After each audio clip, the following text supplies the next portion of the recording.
Hey, what's up everyone? This is Dave and we're going over the Assassin's Creed announcement trailer. This is Rewind Theater, and we have done one of these previously for the teaser trailer, but now we're doing it again because there's a little bit more information in this one, just a little bit.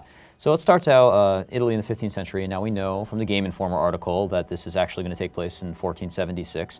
And we learned a lot from that article, especially in reference to the art that we're seeing now, which we saw in the previous trailer, which shows a lot of Leonardo da Vinci's works. And this trailer starts scrolling through these drawings until we get to one drawing that wasn't in the original, which is actually reminiscent of Michelangelo. And let's just stop there and go ahead and look at that. You probably recognize that from the Sistine Chapel, God and Adam, and you see the little animus, little references there of the white boxes going over God, sort of scanning it. So that's pretty interesting. You know that this all takes place in memories from the past. And we're probably going to be entering the Animus again as the main character in the future, which is one thing we don't really know about, so that's all speculation.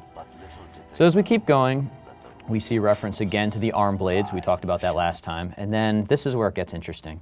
So we see superimposed over a map of Italy, we see three crests. And it's pretty hard to make out because if we go back and forth, you see they sort of blur out and blur in. But it's pretty likely that these crests refer to the warring city-states of Italy, which include most likely Venice, Florence, Milan, Rome, and Naples.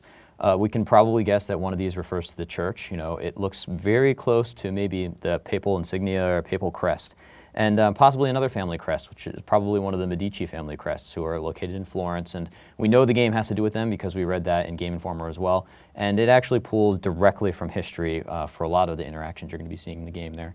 So just an overview of Italy and showing it sort of burn and dissipate in the wind, which refers to the fights that are going to be going on between the families in Italy.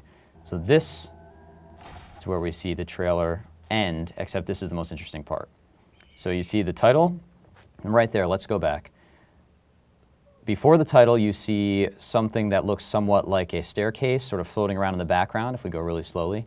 It probably refers to Leonardo da Vinci's helix staircase. It looks like a double helix. He did a lot of drawings that looked like a double helix, sort of two winding staircases around each other, which refers to DNA and memories as well. And that turns into the title of the game.